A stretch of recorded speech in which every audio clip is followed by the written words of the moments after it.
What do you think? I think we're dead meat. Real dead meat. You're dead meat! Go ahead and laugh, you guys. If I ever find a little bastard that did this, they're dead meat. Welcome to the Dead Meat Podcast, an extension of the YouTube channel Dead Meat. I'm James. I'm Chelsea, and we're a boyfriend and girlfriend, and we like to get scared together. Oh, you looked excited. Oh, and do personality tests together, yeah. I guess. We're also going to find out today on this episode what horror characters we are. And you can play along too. We're going to do this using... Wait, what horror characters we are or what horror characters we're like? Yes. Well, that's how if you're writing a BuzzFeed quiz, you say, Sure. What horror character are you? Oh, and that's probably what I'm sorry. calling this episode. I thought we were above such listicles. No, never. Oh, we're not. Okay. No, not at all. Not for those clicks. But yeah, we're going to do this with Enneagrams. Which, Enneagrams? Yeah, it sounds like some Scientology, something when you... Yeah, Enneagrams. like you would walk into a room and, you know, Enya would be playing. Yeah, Enneagram. Oh my gosh, Enneagram. If Enya showed up Oh, man. and sang happy birthday to you. Do people even know who Enya is still? I don't... Like new people? Like new humans? That's a good question. Newer humans than us? Enya's That's awesome. She's rich as hell. Like, she's super wealthy and Oh, lives in a yeah, why castle is by that? herself because she made a ton of really popular stuff in like the 90s. Oh, yeah. I saw the commercials all the time. Enneagrams it's a type of personality test. So think of if you've done the Myers-Briggs where it's the 4 letters, you get your personality. It's one like that where I think this one we don't actually know where the concept of it began. I guess this is a pretty like standard system of separating personalities that's been around forever, but then someone in like the 70s came up with this version of it and called it Enneagrams, and we use it. That's pretty much the story for many personality tests, I think. Someone in the 70s came up with it and was able to sell it to businesses and stuff so they could do like team building activities with all their employees. Okay. Yeah. That's how Myers-Briggs is like a thing. Yeah. People do it at work and stuff. I have a complicated relationship with personality tests. Oh, yeah. I mean, they, many people would consider them pseudoscience. I think they're fun. They can be fun. They can be frustrating because as someone who feels very in tune with many different aspects of my own personality, I'll sometimes get questions on personality type tests and be like, but both are fucking true. So what do you want me to do? So, okay. So what we're going to do is I'm going to read a description of each of the 9 Enneagram types, good and bad traits. And so I think the way to think about a personality test and something like this is it's not necessarily, I think personality test is a bad description of what this is. I think it's more of like how you process the world, how you relate to others. Yeah, I think you called it, instead of personality, what'd you call it? Brain processing test. Yeah. Yeah. And that seems more... all of our inner lives are different, but I guess you can kind of look at similarities between how people, process things, where we get our energy from, like introverts versus extroverts. Yeah, and for anyone who doesn't know, my other degree besides film production that I got in college was brain behavior and cognitive science. I spent a lot of money and took a lot of classes learning about the human brain, and personality tests would come up. I learned about them in college, Myers-Briggs and all that. And so, like, they're data, they're not perfect, but they are something to look at and consider. Every time we learned about them, there was always caveats of like, it can tell you this, but not this. So yeah, don't, I think there's a fine line between personality tests. Maybe it's not so fine, and astrology. Because astrology, I fucking can't stand. But astrology, at least a personality test, is based on actual facts about yourself versus astrology, which is because that's just when you were born, right? And that tells you about who you are. It's not a thing. Yeah, but at least this, like there. So I definitely have an Enneagram type that I identify with. That I feel when I read about that type and its strengths and weaknesses, I find very applicable to me. as compared to other types where they seem completely like, no, that does not make sense to me at all. Yeah. Where with astrology, though, it's always every sign could apply to you because they're so vague. I'm sure people will have things to say about that. I'm sure but I will say, and maybe I've said it on the podcast before, but when I'm talking to someone and one of the first things they say is like, what's your sign? I'm just like, nope. What are you, a Taurus? Yeah, I'm a Taurus. I'm a Cancer. I'm a little crab. Yeah, I don't know what the fuck Taurus means, but sometimes I'll do something and someone will be like, that's so Taurus of you. I'm like, no, it's not. I'm not defined by when I was born. Thank you. As we're going to go through each type, and normally you would take a test and it would tell you what type you are, but I think it's almost better, and this worked for me, is just kind of learning about each type and then just picking the one that really speaks to you, I think. And then after I go through each type, and you have your type, then I'm going to tell you which horror characters I've put as each type. Yes. And I've also given each of the little Enneagram names a horror theme. That's fun. Yeah. Yes. At the end of this, we will tie it back to being a horror movie podcast. Oh, yeah. So we're going to go through all the types, and you're going to forget it's a horror podcast for a little bit. But then we're going to learn about what horror characters all of us are. Yeah. And you know what? We can do this. It's our podcast. We can do whatever we want. Okay, type 1, the reformer. So our type 1s are, and this is from the EnneagramInstitute.com. That's where I got these descriptions from. Ones are conscientious and ethical. They have a strong sense of right and wrong. So teachers, crusaders, advocates for change. They're always trying to improve things, but are afraid of making mistakes. Well organized. They have high standards, but they can also be impatient. So, see, when I was reading them, I read that one and was like, that's probably me. But I ended up identifying more with another one. But yeah. We'll keep going. Okay. So this is like traits of like a healthy type 1. They're wise, discerning, humane. They have strong personal convictions. So what drives them is they have an intense sense of right and wrong. Yeah. Personal, moral, religious values, not necessarily religious, but truth and justice, sense of responsibility, sense of a higher purpose. And then, so this is going down the ladder. I'm going to be going down, like, we're getting into unhealthier traits. This is like average, kind of middle of the road. We're starting to teeter into unhealthy traits. Dissatisfied with reality, they are high-minded idealists. They feel it's up to them to improve everything. So advocates, but also critics. They're into causes, and they explain to others how things ought to be.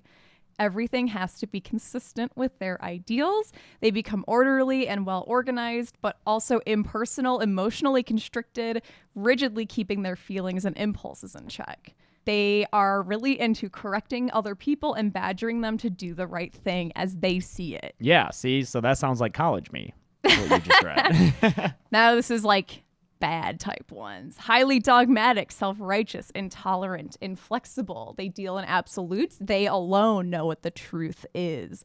Everyone else is wrong, severe in judgments. Oh my God, I already know.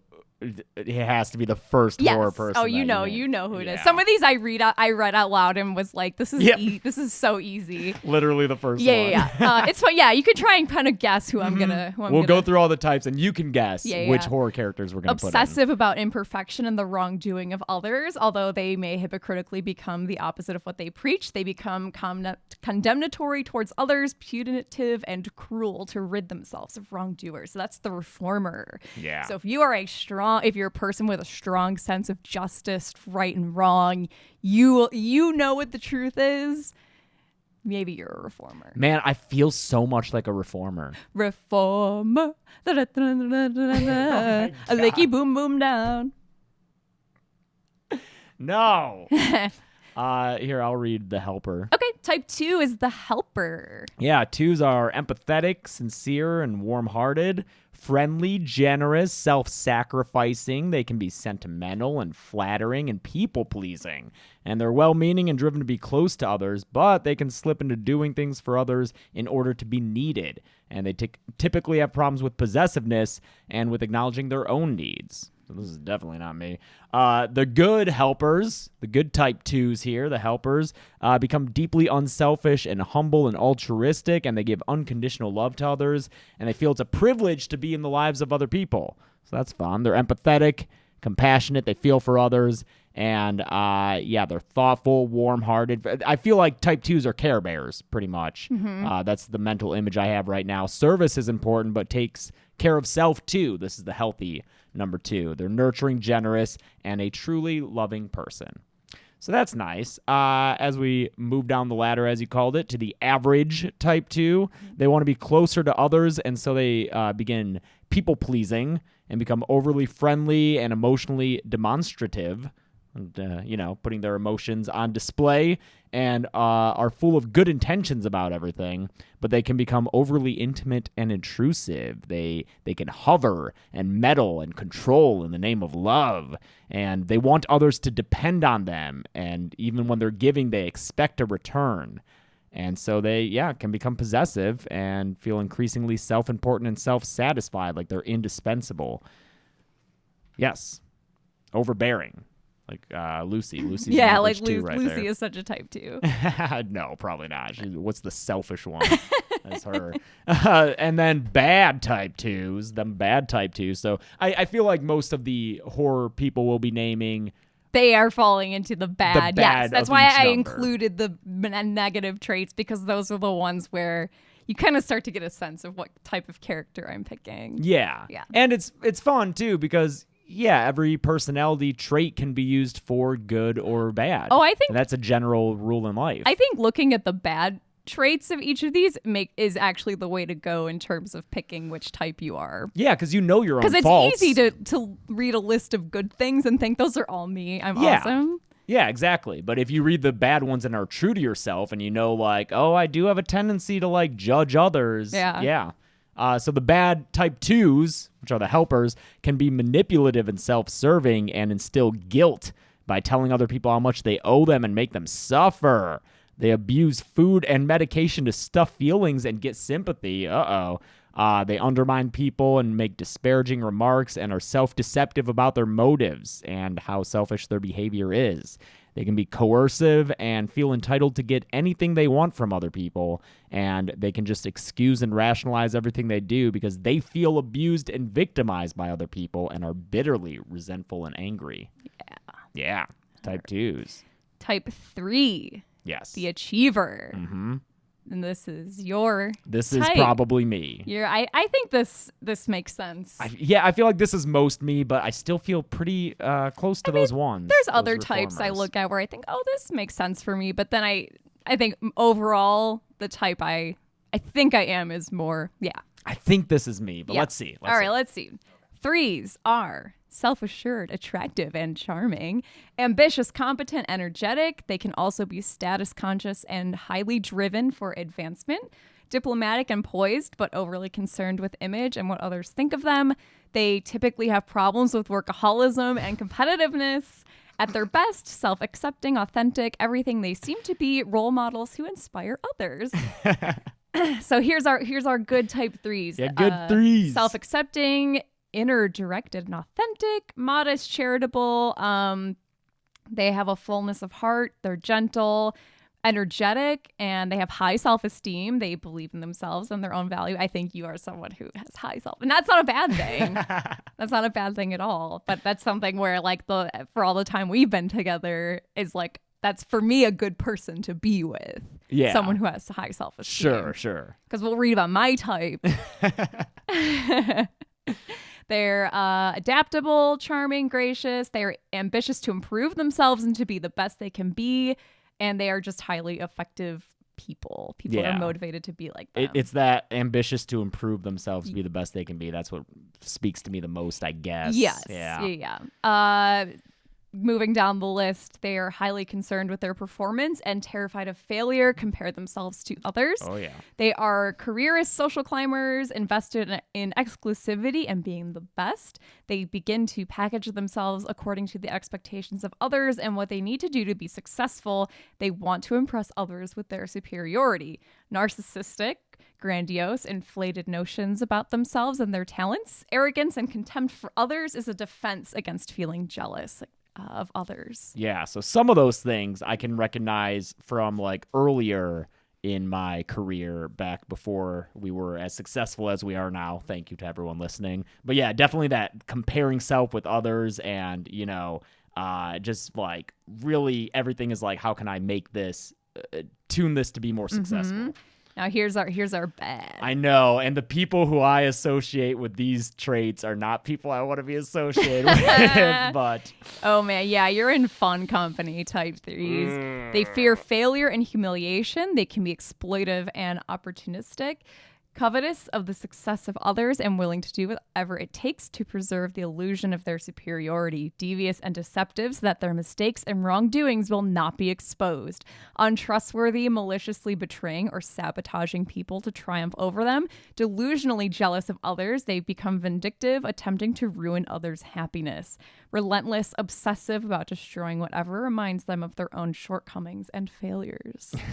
That's our type 3. You want to read type 4? Yeah, type 4, the individualist.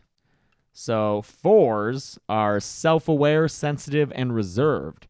And they're emotionally honest, creative, and personal, but they can be moody and self-conscious and withhold themselves from others due to feeling vulnerable and defective. They can also feel disdainful and exempt from ordinary ways of living, and they typically have problems with melancholy, self-indulgence, and self-pity. At their best, they're inspired and highly creative, and they're able to renew themselves and transform their experiences.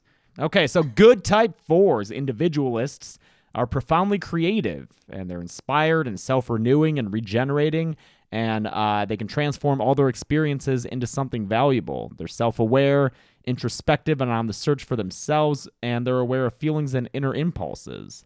And they're sensitive and intuitive both to themselves and others, and emotionally honest and humane, and they have an ironic view of self and life. They can be serious and funny, vulnerable and emotionally strong. You know what? That sounds pretty, I feel pretty related to that too. But you're not an introvert, I don't think.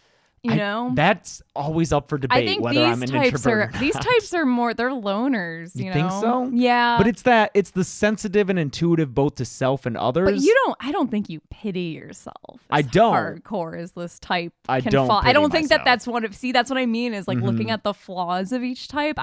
This doesn't for me match. Okay. Because I guess the flaws for my type 3 is fearing failure, which is my biggest. I think that's, yeah. Okay.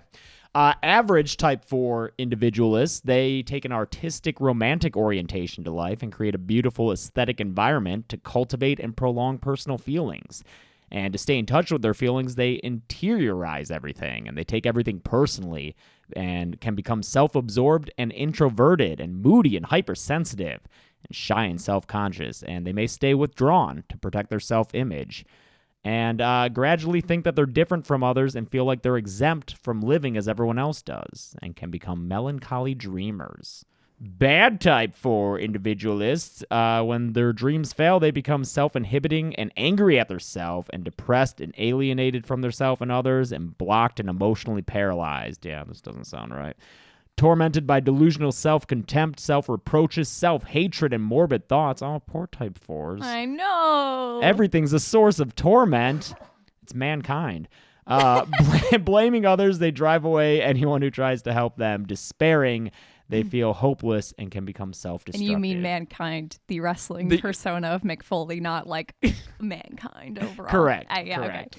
Okay. Type 5, the investigator. This is my type. Okay. And the more I read about this type, the more I felt firmly, this is me. Yeah, and I even said you were one of these before it's you weird, woke up and joined the read, chat. Before I read the site, you were like, I think Chelsea's a type 5, which I think I am too. So I'm going to just read about myself now. 5s are alert, insightful, curious. They're able to concentrate and focus on developing complex ideas and skills, independent, innovative, inventive. They can also become preoccupied with their thoughts and imaginary constructs. They become detached, yet high-strung and intense.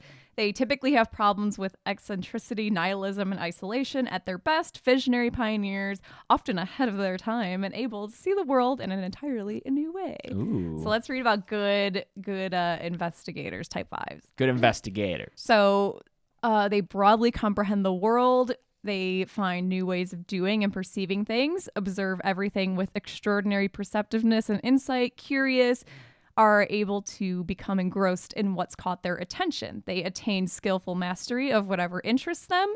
They're excited by knowledge, often becoming an expert in some field, innovative, inventive. They are idiosyncratic and whimsical. I think I'm pretty whimsical. Moving down the list, they fine-tune everything before acting, working things out in their minds. That is absolutely me. I am a pre-planner to a fault. They become specialized and often intellectual, often challenging accepted ways of doing things. They increasingly become detached as they become involved with complicated ideas or imaginary worlds, become preoccupied with their visions and interpretations rather than reality, are fascinated by offbeat, esoteric subjects, even those involving dark and disturbing elements. Yes. They begin to take an antagonistic stance towards anything which would interfere with their inner world and personal vision. They can become cynical and argumentative. Figures are bad, type 5s. They become reclusive and isolated from reality, eccentric and nihilistic, highly unstable and fearful of aggressions. They reject and repulse others and all social attachments. They get obsessed yet frightened by their threatening ideas, becoming horrified, delirious, and prey to gross distortions and phobias, deranged, explosively self-destructive. Yikes. So yeah, type 5, just like weirdo, curious people, which I think that's what my job is. Yeah. I am a researcher that's my day job. I research weird shit and morbid become stuff. engrossed in it. I do become, and also just there's so many, like I'll decide to pick up a hobby and then get obsessed with it. Like I know how to hand embroider shit, and I taught myself how to sew. I've taught myself to do all kinds of stuff. Yeah. Yeah. So if you're someone who is driven by just wanting to know everything and learning stuff and being curious about things, that might be you. Yeah. Or it might not be, because I feel like that speaks to me as well. Yeah, but you don't isolate yourself in an attempt to spend more time alone with your thoughts and research and things that interest you, which is what I do. Yeah. I'm a loner for sure. Yeah. All right. Type 6 is the loyalist. I feel like I know a few of these. They're committed, security-oriented type. And yeah, they're reliable, hardworking, responsible, trustworthy. What are they? They're like the Rocks. Not the wrestler, The Rock. Just They're like your ride or die. Loyalists are your ride or die type, Yeah. I think. Yeah. They're troubleshooters. They foresee problems and foster cooperation, but can also become defensive, evasive, and anxious, running on stress while complaining about it. They can be cautious and indecisive, but also reactive, defiant, and rebellious. And they typically have problems with self-doubt and suspicion. But at their best, they're internally stable and self-reliant and courageously champion themselves and others. Good is becoming self-affirming and trusting of themselves and others. And their belief in themselves leads to true courage and positive thinking and leadership and rich self-expression. They're able to elicit strong emotional responses from others. They're appealing, endearing, lovable, and bonding with others, forging permanent relationships. That's really important. They're dedicated to individuals and movements in which they deeply believe, and they're community builders because they're so responsible and reliable. Yeah. Average loyalists start investing their time and energy into whatever they believe will be safe and stable. They organize and have structure, and they look to alliances and authorities for security and continuity. And they're constantly vigilant, anticipating problems. They're reactive, anxious. They can be negative, giving contradictory mixed signals. And to compensate for insecurities, they can become sarcastic and belligerent, blaming others for their problems. Bad type 6 loyalists fear that they have ruined their security, and they can become panicky and volatile and self-disparaging with acute inferiority feelings. And seeing themselves as defenseless, they seek out a stronger authority or belief to resolve all their problems. They're highly divisive, disparaging and berating others, and feeling persecuted that others are out to get them, they lash out and act irrationally, bringing about what they fear. Hysterical and seeking to escape punishment, they become self-destructive.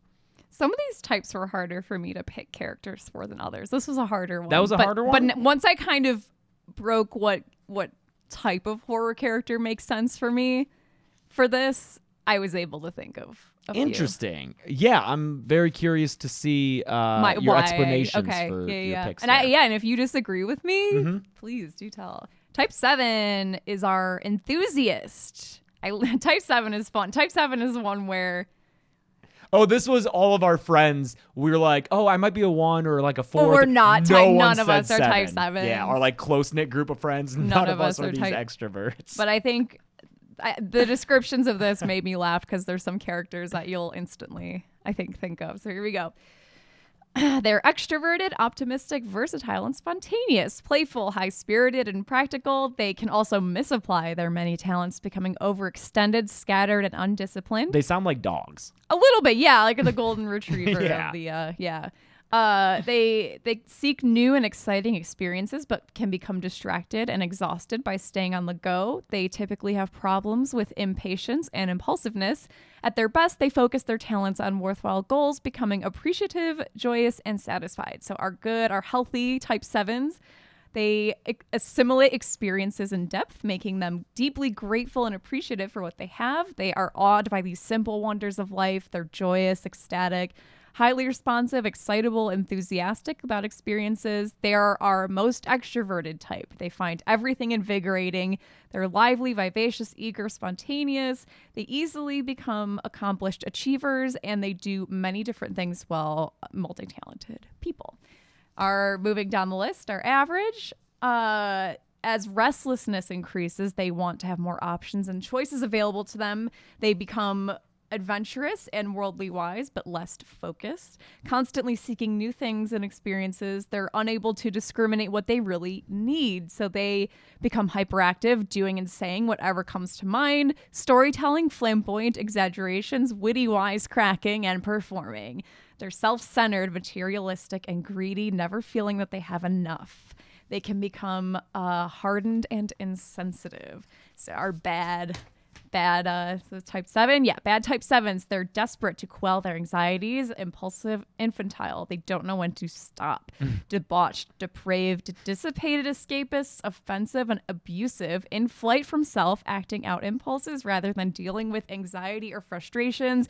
They go out of control into erratic mood swings and compulsive actions. Finally, their energy and health is completely spent. They become claustrophobic and panic-stricken. I feel like a lot, maybe some of our comedian friends are the type 7s, the enthusiasts. You know, I'm mostly thinking it wasn't so much related to the bad part that you just read, but more of like the storytelling, pleasures. witty wisecracking, performing. Oh, yeah. You know? Yeah. So 2 more. We got types 8 and 9. You want to read type 8? And also, before I forget, I just want to say that our friend Beth B. Rad is the one who introduced us to this whole thing. Oh, yeah. Like, These personality she gave tests. me the idea because we all have a group chat on Facebook, and we were all talking about our Enneagrams. And then I was like, oh, I want to make a list of horror characters that would be each type. Oh, wait, why don't I just do that for the podcast? Because I'm having such a hard time with the research for this other one that I'm tabling. So thank you, Beth. Thank you, Who Beth. also, you know, obviously did the logo, did all my Twitch emotes. Beth's the best. Beth is a type 4. Beth's a type 4? What Yeah, was that our one? sensitive artist. Oh, is that also Gressel, you said? Mm-hmm. Okay. Yeah. Learning about our friends. Type 8, the challenger. 8s are self-confident, strong, and assertive. They're protective, resourceful, straight-talking, and decisive, but they can also be egocentric and domineering. They feel like they must control their environment, especially people, and sometimes become confrontational or intimidating. 8s typically have problems with their tempers and with allowing themselves to be vulnerable. At their best, they are self-mastering. They use their strength to improve others' lives and become heroic, magnanimous, and inspiring. That sounds like a military leader, you know, like an Alexander the Great or something. Good. They become self-restrained and magnanimous, merciful and forbearing, and they're courageous, willing to put themselves in serious jeopardy to achieve their vision and have a lasting influence. They're self-assertive, self-confident, and strong. They have learned to stand up for what they need and want and have a resourceful, can-do attitude and passionate inner drive. They're decisive, authoritative, and commanding. They're the natural leader that others look up to. So they make things happen. Moving down the list, the average Type 8 challenger is enterprising, pragmatic, a rugged individualist, wheelers and dealers, risk-taking, hardworking. They may deny their own emotional needs. They can begin to dominate their environment, including others, and that could lead them to being proud, egocentric, and wanting to impose their will and vision on everything, not seeing others as equals or treating them with respect. They can become highly combative and intimidating to get their way, and they can use threats and reprisals to get obedience from others. And bad Type 8 challengers defy any attempt to control them, become completely ruthless and dictatorial, the criminal and outlaw, the renegade who had it made, immoral and potentially violent, and develop delusional ideas about their power, invincibility, and ability to prevail. Megalomania, feeling omnipotent and invulnerable, and recklessly overextend their self. If they get in danger, they may brutally destroy everything that is not conformed to their will rather than surrender to anyone else. Is Cersei a Type 8 maybe? Ooh, you know what? I think Cersei would be a great example of a Type 8. Maybe, you know? Mm-hmm. All right, yeah, dominating that environment. Mm-hmm. Okay. Because, yeah, I think it's easy to maybe mix up this one with a Type 1. Yes. But I think maybe talking about Cersei makes that difference make more sense to me, because Cersei is not driven by right and wrong. She's driven by herself. Yeah, it's not reforming, it's the challenger. What are they challenging? Just other people? Yeah, like to assert themselves? Mm-hmm. Yeah, okay. But she could also be a Type 3, although maybe not, because she's not so image conscious. Like, she doesn't really care what other people think of her. I think that's a big difference too. I wonder if Tywin would be a Type 3. Oh, yeah. I don't know. Yeah, I could see that. This is not a Game of Thrones This is not a Game of podcast. Thrones podcast. We're sorry. All right, Type 9 is the peacemaker, and the hardest one for me to come up with characters for. This was a difficult category because peacemaker is inherently... No, I think you did a great job with Yeah. at least one of them. Okay. Yeah. Oh, I'm curious which Oh. one you think is, like, spot on. Oh, I think right. you know. 9s are accepting, trusting, and stable. They're usually creative, optimistic, and supportive, but they can also be too willing to go along with others to keep the peace. They want everything to go smoothly and be without conflict, but they can also tend to be complacent, simplifying problems and minimizing anything upsetting. They typically have problems with inertia and stubbornness. At their best, they are indomitable and all-embracing. They are able to bring people together and heal conflicts. Good peacemakers are good Type 9s. They are intensely alive, fully connected to self and others, deeply receptive, accepting, unself-conscious, emotionally stable, and serene. They trust themselves and others. They're at peace with their self and life, innocent and simple, patient, unpretentious, good-natured, genuinely nice people. They're good at harmonizing groups and bringing people together. Moving down the list, they fear conflict, so they become accommodating, idealizing others, and going along with their wishes, saying yes to things they don't really want to do. They're active but disengaged, unreflective and inattentive. Thinking becomes hazy and ruminative, mostly comforting fantasies as they begin to tune out reality, becoming oblivious. They begin to minimize problems to appease others and to have peace at any price. Stubborn, fatalistic, and resigned as if nothing could be done to change anything. Neville Chamberlain. Oh my God. I wouldn't be surprised if he's on these sites as an example of like real life people. Yeah. Are bad Type 9s. They can be highly repressed, undeveloped, and ineffectual. They feel incapable of facing problems. They become obstinate, dissociating self from all conflicts, neglectful and dangerous to others, wanting to block out awareness of anything that could affect them. They dissociate so much that they eventually can't function. They become numb and depersonalized. They finally become severely disoriented and catatonic, abandoning themselves, turning into shattered shells. Shattered shells. Yikes, harsh. Christ. Hey, I want to talk about our sponsor real quick, ExpressVPN. ExpressVPN protects your identity when you're using Wi-Fi. That's an easy way for people to steal your information, I guess. I don't know how it works, but it does. Yeah, because we're not, we don't go looking up how to steal info. No. We don't want to do that. Yeah, but this will protect your IP address and all of your data so it won't get stolen by scary hackers Yeah, who on the would dark net. Type 3 hackers who are maybe not Type 3. I don't know what personality type hackers would be. Probably many types. That's the scary part. Oh, no. Yeah. These multifaceted Of all hackers. stripes. Coming to steal your data. Exactly. But ExpressVPN for less than $7 a month. You can get the same ExpressVPN protection that I have. I have it set up on my computer. It protects me, and it's easy to set up, which is important because, again, I hate setting up stuff on the computer. Yeah. How easy was this? It took me like 2 minutes. Nice. It's super, super easy. It's also the #1 VPN service as rated by TechRadar, and it comes with a 30-day money-back guarantee. So if you don't like it, you decide you don't want it, get your money back within 30 days. That's nice. Always nice to have that option. But it's $7 a month. That's so cheap to protect your identity. That's a small price to pay for that kind of insurance. Yeah. Because even if, your information gets stolen and you're able to fix it, it's still, how much of a pain in the butt is it? Huge pain in the butt. To You're fix calling so many banks and stuff. And talking to robots, Friggin' robots, man. Yeah, that's exactly what that would be. And no one wants that. That almost is worse than getting your stuff stolen, is having to be on the phone with robots for hours. Speak to a customer representative. Speak to person. If you want to protect your identity online today and find out how you can get 3 months free, you go to expressvpn.com/deadmeat. That's expressvpn.com/deadmeat to get your 3 months free with a 1-year package. Once again, that's expressvpn.com/deadmeat.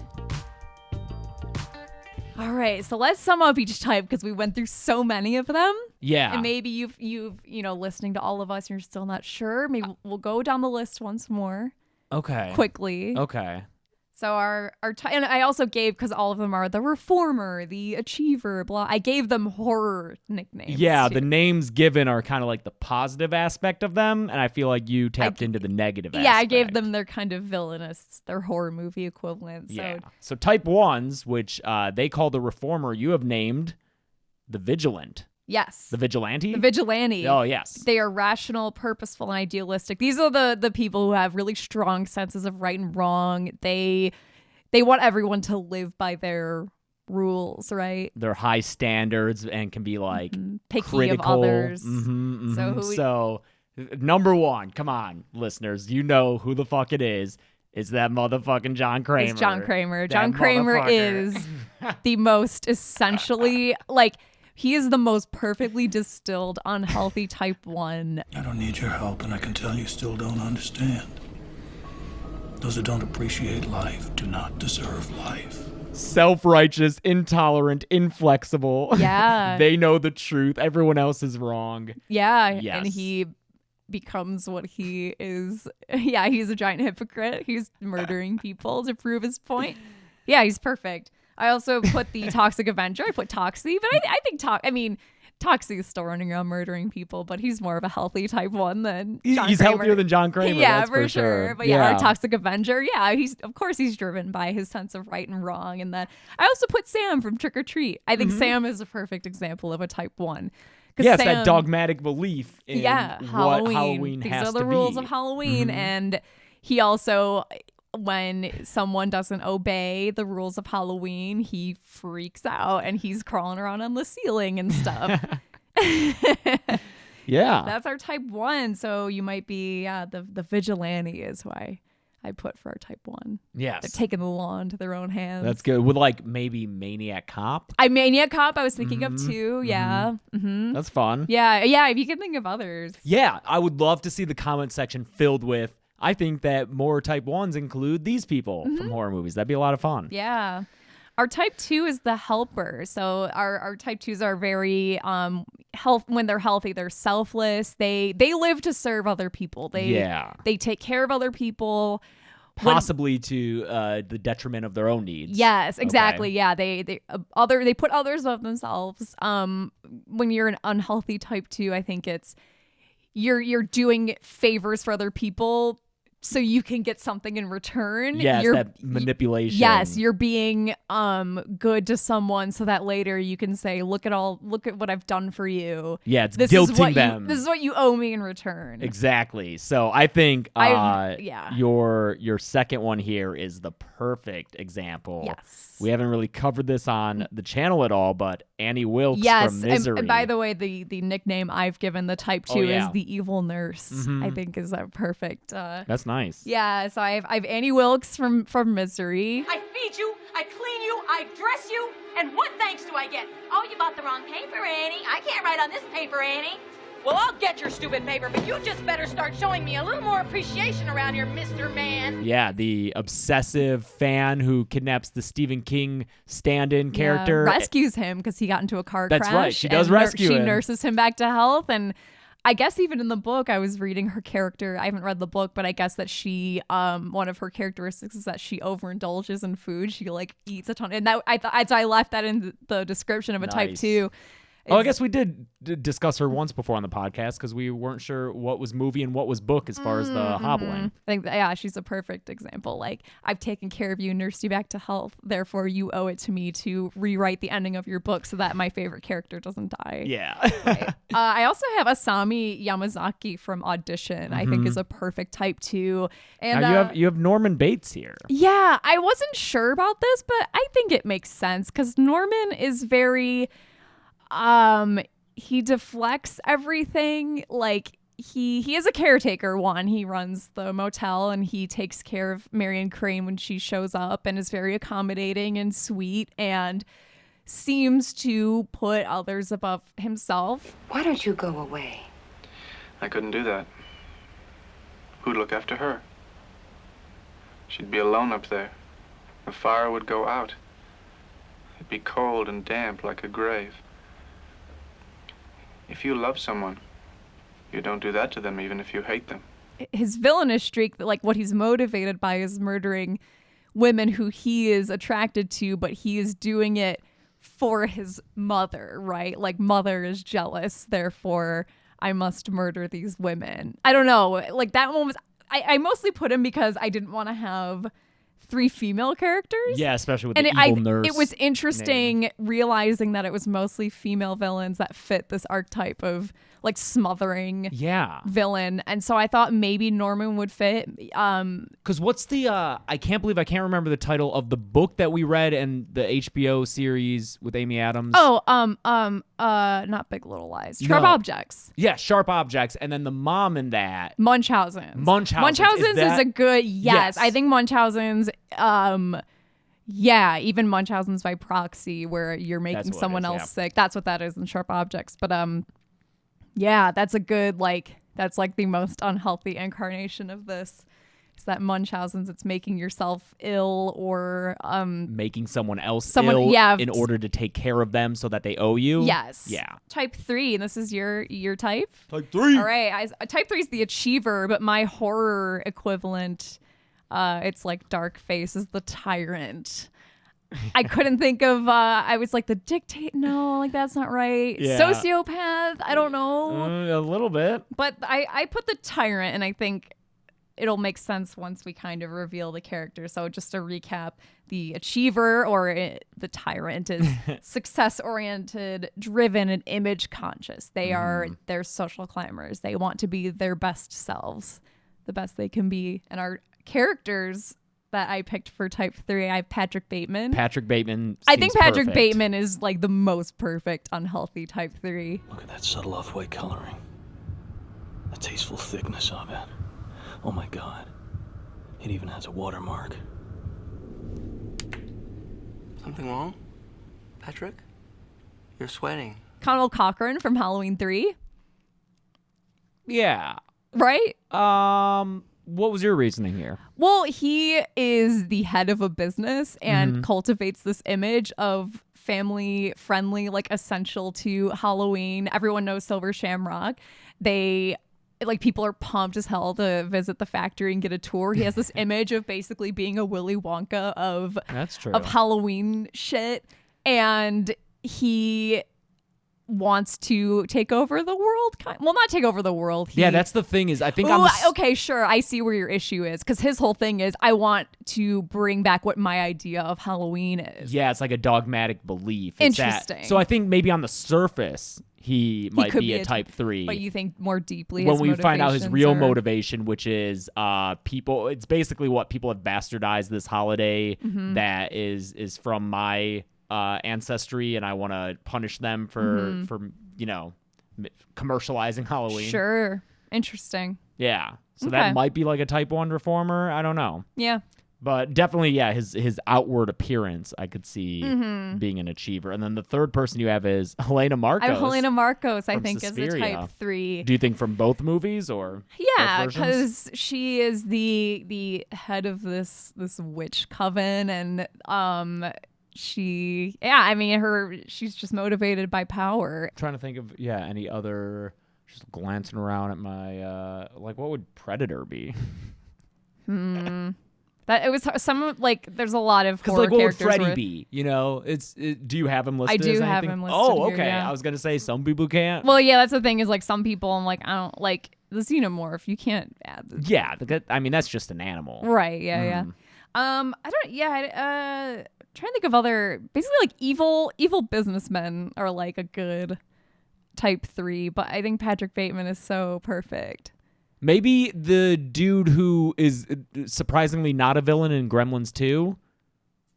The businessman. Yeah. I forget his name. I forget his name too. Yeah, it's weird when he turns out to be like chill at the end. Yeah. Type 4 is our individualist. So yeah, what were they like? Oh yeah, the really reserved, sensitive, artistic. They kind of isolate themselves. Yes, Is that them? they're expressive. They're very they can get wrapped up in their own inner worlds, but when they're, a healthy type 4 is able to create art and use that like vibrant inner world to create something productive. And so my horror archetype for the type 4 individualist is the tortured soul. Nice. Yeah, so I have Jack Torrance. And we're gonna make a new rule. Whenever I'm in here, you hear me typing.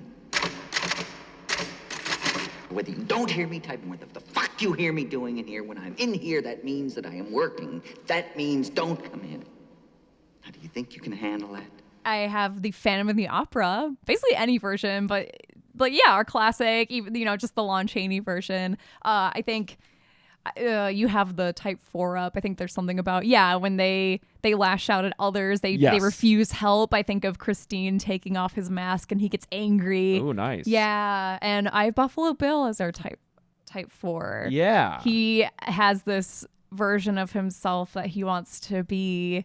And he also is a loner.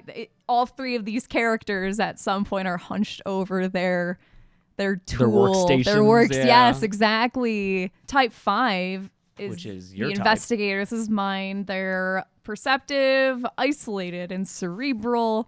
My horror archetype or version of the investigator is the mad scientist. So I have Dr. Herbert West. Hell yeah. Seth Brundle from The Fly. Yep, Jeff Goldblum. You just put yourself with all the guys you have crushes on. Okay, I didn't do that on You literally purpose. did that. No, I didn't. I know that you think Herbert West is a hottie. He is. Obviously, Jeff Goldblum as Seth Brundle. And obviously, okay, fair, but I didn't do it on purpose. Yeah, the third one you have is Hannibal Lecter. I gave you Patrick Bateman. Yeah, and Connell Cochran. Yeah, my third is Hannibal Lecter. Yeah, our mad scientist. I had Jack Griffin on here too. Oh, the Invisible Man? Yeah, I think the Invisible Man is a good example of basically, just that, they're obsessed about science. It doesn't necessarily have to be science. But they can become detached and high-strung and intense. That's Herbert West. Yeah, at the expense of others around them. You couldn't call or write a note. I was busy pushing bodies around, as you well know. And what would a note say, Dan? Cat dead, details later. And Hannibal Lecter is kind of driven by this, like, he's so curious about other people and he wants to know what makes people tick. He's very perceptive. Interesting. I think that's the most interesting inclusion because, the mad scientist is an easy one to stick in there. But Hannibal Lecter is someone who, and this is something where That's the thing about this type I relate to. He like is curious about other people and he wants to understand other people, but he also is a loner. He's not constantly surrounded by people. I mean, I guess he can't be because he's in solitary confinement. But, I identify with that, I think. Yeah. Is like wanting to know about and being interested in other people. Just because you said he's a loner, what would you think Pee-wee would be? Oh, God. I think he would be a type 7. He just would be the enthusiast. Oh, yeah. I think so, yeah. For sure. But type 6, we have our loyalist. They're security-oriented, responsible, and suspicious. This is, again, I said the kind of ride or die type. Mm-hmm. They're very group-focused. And so if you have the friend who in your group is like the rock of that friend group, stability. They might be a type 6. Mm-hmm. But my nickname for them is the paranoiac. Okay. Yeah. Interesting. Yes. Because in the descriptions of type 6, it'll say if they think something is kind of amiss, they'll lash out and they get very focused on who's one of us versus an outsider. Okay. They tend to make categories of friends versus enemies. Mm-hmm. And so when you say what's like the logical extension of someone who's ride or die, you have someone who is like very exclusive. Yeah. And they tend to really focus on the safety of I wonder if their group. Rick Grimes from Walking Dead. I don't know. I don't know enough to feel confident, but I feel like the things I'm reading kind of sound like him. Well, so our horror characters, I have Carrie, I think is a type 6. After all you've been taught, Everyone isn't bad, Mama. Everything isn't a sin. Come to your closet and pray. Ask to be forgiven. He's a nice boy, Mom. You like him. You really like him, Mama. Interesting, because I feel like she's so isolated in most of the movie. But you're she saying wants friends. She wants to be. That's not a self-withdrawn. That's like a externally imposed isolation. Her isolation is like imposed by her mother, but she also has that relationship with her mother where it's like a weird, like she still loves her mother, but she snaps and then kills her. Well, yeah, I think this sentence speaks good to that. Speaks well to that. Feeling persecuted that others are out to get them, they lash out and act irrationally, bringing about what they fear. Yeah. That's what made me think of Carrie. We have Carrie who finally has the safety and security of a group of friends. She's elected prom queen, and she is finally like, this is what she strives for, is that feeling of being wanted and feeling safe in a group. But then when that is betrayed or when that trust doesn't exist, she snaps. And yeah, exactly. Okay. I also have Drayton Sawyer, I think, as a type 6. Yeah, because Sawyers are generally about the family. Yep. So that sounds, the Saws family. Sex or the Saw? Yeah, and I don't know what that is. Yeah, sex. Well, no one really knows what that is. Is it no one, Drayton, or is it just you? Yeah, but yeah, I think Drayton is, he's super focused. He's like outsiders versus us. We're family. And he also is someone who sends mixed signals. We talked about that in our Texas Chainsaw episode, how he is a confusing character because it's like, are you like, what, are you freaked out by how we're treating Sally? Are you into it? Like, what's going on? And I also have Billy Loomis. Interesting. We did your mom a favor, Sid. That woman was a slutbag whore who flashed her shit all over town like she was Sharon Stone or something. Because he's motivated by the breakdown of his family. Because he kills Sydney's mom because her mom slept with his dad, right? His werewolf-looking dad. My family structure, this like thing of safety, is ruined. I'm gonna lash out and kill all of my friends. Yeah. Cool. Type 7 is our enthusiast. And my little nickname for them is the party animals. They're fun-loving, spontaneous, but scattered. These are the extroverts. Yes. We said that none of us or our friends are. I put Gizmo from Gremlins because Gizmo, I think, like just Gizmo is a healthy enthusiast because he's curious and finds joy in everything. But then he does become easily distracted and scattered. So then when he indulges too much or overindulges, that's when you get all the gremlins. Yeah. So this is where you stuck Freddy Krueger. This is where I put Freddy Krueger here. Mostly because he is like the extrovert horror villain, but he also relies so much on quips and wisecracks and stuff. And you know what? Constantly seeking new and exciting experiences. Yeah, that's him. That's all his kills are. I like them the most because they're all fun and inventive. You know, Jason or Michael, they don't feel the need to convert kids into soul sausages on a soul pizza. They're just fine slashing and hacking. Freddy Krueger needs more. The usual. I love soul food. He needs to be able to come out of your stomach and feed your own organs to you. Yeah. 'Cause that keeps it fresh and exciting for him. Overindulges. Yeah. It's so unnecessary, but Yeah, he needs to turn into a motorcycle. yep. Oh my God. Speed kills, Dan. And then I have Oogie Boogie from Nightmare Before Christmas. A burlap sack full of bugs. Hell yeah. And yeah, I mean, he's same thing. He's overindulgent and quippy and fun. And that's ultimately his undoing. Yeah. Stupid Oogie Boogie. Type 8, the Challenger. Okay, so these are the powerful ones, the assertive ones, confrontational when they need to be, straight talking. Yeah, just strong. Yeah. Strong-willed. And this is what we said, maybe Cersei. Yes. Vengeful. Yes. Yes. Yeah, and my I've nicknamed them the Psycho Killer, I think is a good nickname for the Challenger. I have Chucky, I think is a type 8, Pazuzu from The Exorcist, and Mark Hoffman from Saw.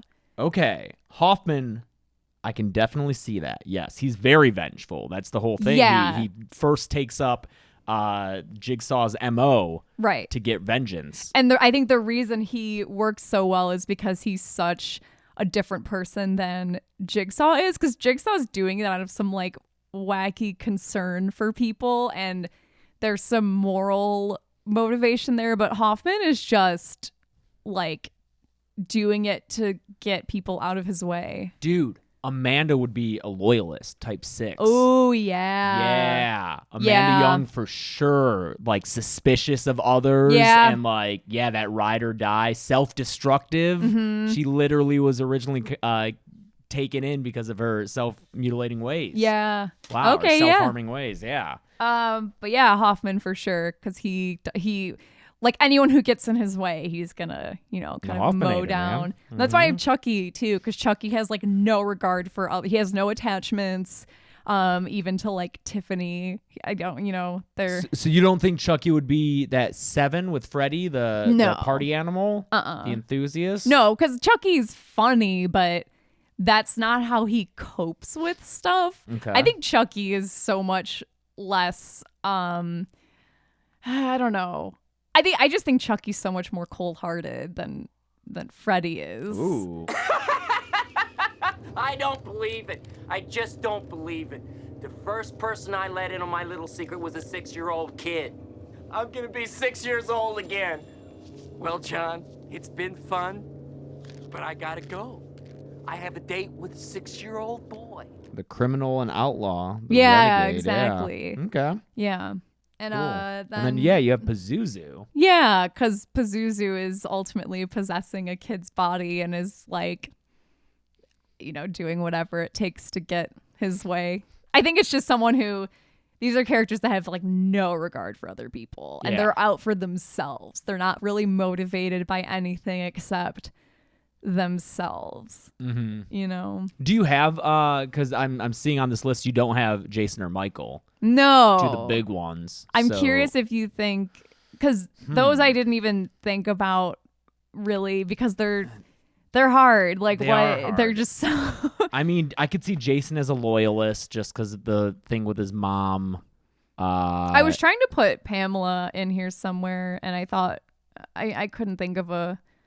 I mean, both of them kind of feel that way to me, suspicious of other people. But then I also thought Pamela could be a type 1 because she's so, like, her motivation is that these camp counselors weren't doing their jobs. You know who's type 1? is Angela in Sleepaway Camp 2 and 3. Yes, I almost put her. Yeah, she would definitely be a perfect example of type 1 there. Mm-hmm.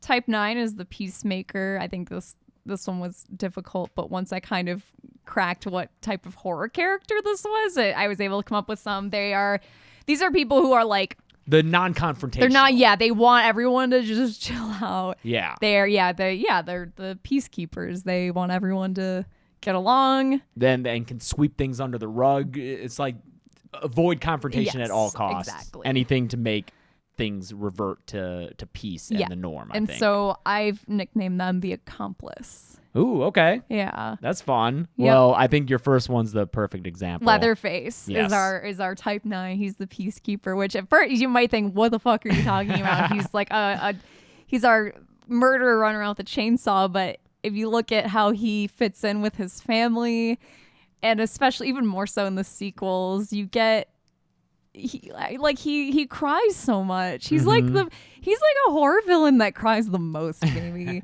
He's constantly, I think he's doing what he does for the family. It's so he doesn't get yelled at. Yeah, exactly. He's literally motivated by not wanting to get yelled at and not wanting there to be conflict. So I think he's a perfect example of a peacekeeper. Look what your brother did to that star! I also have Dan Kane from Reanimator, Dr. Nice. Kane, who is he is Herbert West's accomplice. Yeah. He is a doormat. Dan. Yeah. And I also have Zepp from Saw. Lots of Saw characters work as these types, I'm realizing. Because Saw's good. So Zepp, I think, because Zepp is just that whole first movie. I mean, you think he's the one behind it, but really he's just the guy who wants everything to go as smoothly as possible so that he can get out of it. I really want to hear people's opinions on these and because there's so many horror characters. That I'm sure there's many I didn't even think of while I was writing this. Yeah, fill the fucking comment section. And let us know what types you are. Yeah, because we don't know any. I mean, we know 7s, but like our closest tight-knit group of friends, it's funny to me that none of us claim 7s. Yeah, that enthusiasts. Yeah, none of us are that outgoing. we have a lot of individualists. A lot of introverts. Yeah, for sure. Yeah. Yeah, that was a lot of fun. That was. I hope you guys liked that one. I enjoyed doing the research for it and trying to come up with all the characters. I wonder if you could even come up, if people in the comments want to come up with horror heroes or final girls that could be each type. Yeah. Because I wasn't really thinking about the good guys in these movies, so. Yeah, because I wonder what Ash would be. You know? I almost wonder if he's a peacekeeper. Oh, interesting. Yeah. Yeah, because he's just trying to survive, man. Yeah, and trying to trying to undo the mess that he made on accident in that first one, at least. Maybe. I'd have to go over stuff, which would be boring to do on camera. But yeah, that was a lot of fun. I'm glad you put that together. Again, none of this is law. We're not saying this is hard science that you have to adhere to, but it's fun. Thought experiment. Yeah. It's fun to think about characters this way. Yeah. And let's see. So July, we're going to be doing I'm just deciding to do this now. We're going to do the Paranormal Activity 1, 2, 3, and 4. Mm-hmm. That's the main series. We're not doing the spin-off ones. Yes. Yeah, we're not doing the spin-offs because we're going to be gone like all of July pretty much. And I want to be able to still put out episodes each week. And so doing a series like that makes it easiest. Yes, this is a first-time thing covering a series sequentially, movie by movie on the podcast. Yeah. And, that's not normally what the podcast is. And I know a lot of you really love the research episodes or the games, but just because we're literally busy every single weekend in July, there's no time to put that stuff together. Yeah. So watching a movie and talking about it is a lot easier for us. And I suggested that series because it's one that can't really get covered on the kill count because there's just not enough kills. So I figured this will be our coverage of that series. Hopefully that placates you. Yeah. I'm going to call it's the Paranormal Pool Party because it'll be during July. Nice. So it'll be pool party themed. Fun. Oh, can I wear a swimsuit? Yeah, we should. I want to have floaties on and stuff. Oh, we'll make it a thing. It'll be fun. Oh, that'll be fun. Yeah. Cool. And we may even have a guest yes. for one or more of those episodes. So that'll be fun. We'll also be having our live show. Live show at RTX. The date July and time 7th. is set. Yeah. I think it's we do a meet and greet that morning. At 10 a.m. And then I think our show's at 3:30 in the afternoon. Yeah. So that's at RTX in Austin, Texas on July 7th. We'll have a link in the description for you to buy tickets. get them tickets. Yes. We have to fill up that show, y'all. We can't go in there and have an empty show. We'll look so dumb. Please don't make us look dumb. It's our biggest my biggest fear is failure. I don't want to sit there up there on a stage and look out into an empty crowd. Yeah. Please, it's my biggest fear. Don't let it happen. Oh man. Well, cool. And that's that. Yeah, that's our plans ahead. Next week we are looking at a movie, which I think we have in mind, and then after that will be that cursed. Yeah, I think the week movies after I'm research. going to do like horror movies that are cursed, quote unquote. Quote unquote, heavy air quotes on that. It'll be fun research for that. I can't wait to tear that apart. All right. Yeah. In the meantime, you can follow Dead Meat on social media at Dead Meat James on Twitter and Instagram. And I'm at Carebeck, CareBecc on Twitter and Instagram. And if you want merch, deadmeatstore.com. Feel free to email deadmeatpod@gmail.com with any feedback or suggestions or whatnot. But until next week, I'm James. I'm Chelsea. And this has been the Dead Meat Podcast.